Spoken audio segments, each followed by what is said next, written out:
Hello everyone, welcome to another edition of TH Media More Than the Score, presented by Dubuque Bank and Trust. I am your host, Steve Ortman, and this week we've got, recently we've really had a lot of phone calls, and by many I mean two, his mom and his girlfriend saying, we need more Tim O'Neill on More Than the Score. So ask and you shall receive, mom and girlfriend. Here's Tim O'Neill, he's back. It's been a long time, it's great to be back. Let's talk some soccer. All right, don't sound too excited. So yes, state soccer is coming up this weekend. You're going down in Des Moines. You got two teams down there. First, let's start with the city team, Dubuque Wahlert. Kind of made a surprising run, great run, and they're going back to state again. Yeah, Dubuque Wahlert 9-9 are in the 8th seed for the state tournament with a victory over Waverly Shellrock, in the sub-state final on Saturday. Golden Eagles returning to state for the first time since 2013. They will face Sioux City Heelan in Thursday's opener at 2:30.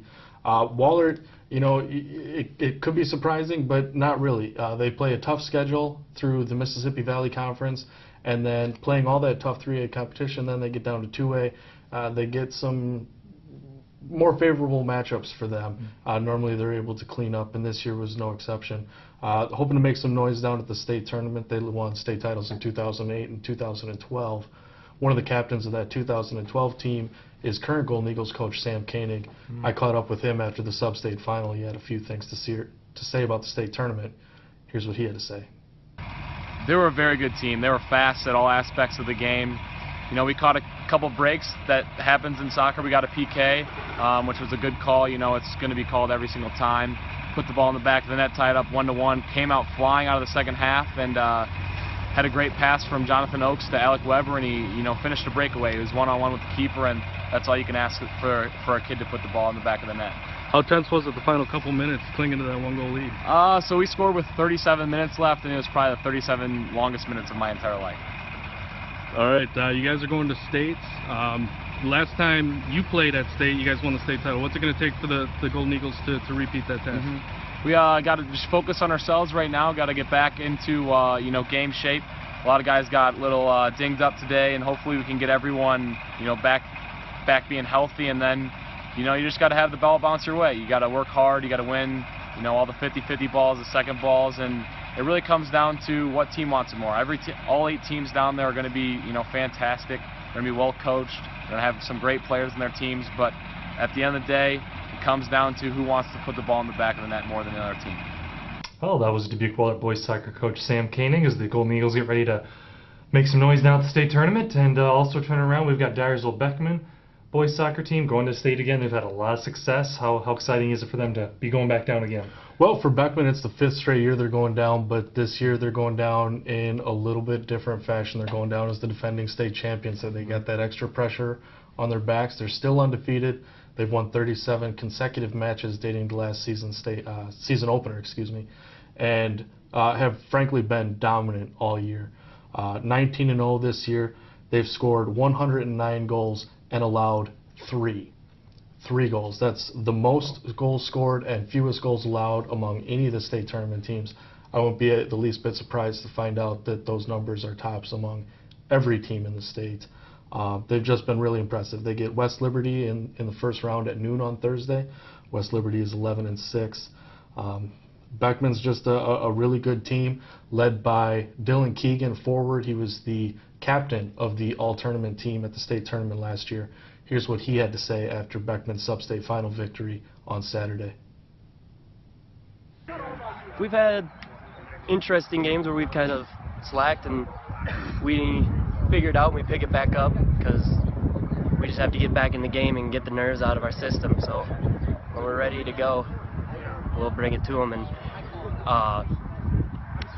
just like last game we had, we were kind of rough starting. It was a slow start, but we got picking up and we finished. Right, obviously now with 4 previous consecutive trips to the state tournament, you guys are no stranger to County Soccer Complex. Just what's the routine like when you guys get down there? What do you guys go through before you take the field for the game? Yeah, it's always exciting to go down to the county. It's one of our favorite fields for sure, and we just kind of take it easy. Don't get too tense coming into it. Don't take it overly serious. I mean, we take it seriously, but we like to have a little fun while we do it because we just need to hang loose and not come in with so many nerves. All right, that was Dyersville Beckman's Dylan Keegan as the Trailblazers get ready to go down to the state tournament. And, kind of shifting gears now from soccer as you're getting ready to go down there. Quick shout out to Dubuque Wahlert boys tennis player Jackson Takis and the whole Golden Eagles team. He joined us last week on More in the Score. They went on Tuesday. They won the Class 1A state championship, record-tying 9th state championship for the Dubuque Wahlert boys tennis team, tying with Comanche as the most dominant tennis program in the state. So shout out to the Golden Eagles on a victory. And also looking ahead here quick this weekend, on the national scene, we got the NBA Finals coming up. Rematch of last year, Golden State Warriors, Cleveland Cavaliers. Who you got? Boy, I'm not a big LeBron James fan. I want to pick the Warriors, but I'm going to go with the Cavaliers.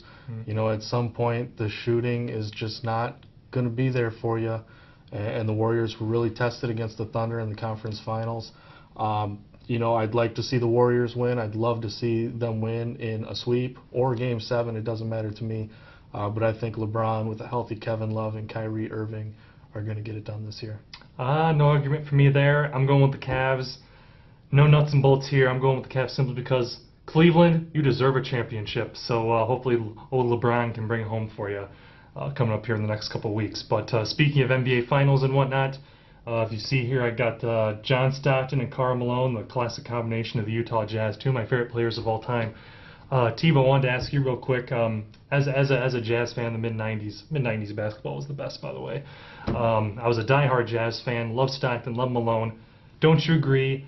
Game 6 of the NBA Finals, Michael Jordan, yeah, he was sick, but he totally pushed off on Byron Russell for that game-winning basket. Wouldn't you agree? No. I was a Bulls fan, a kid of the 90s, a big Bulls fan. So of course not then, no. You can just go ahead and shove that garbage right back where it came from. All right, well, that's going to do it for this episode of TH Media More in the Score, presented by Dubuque Bank and Trust.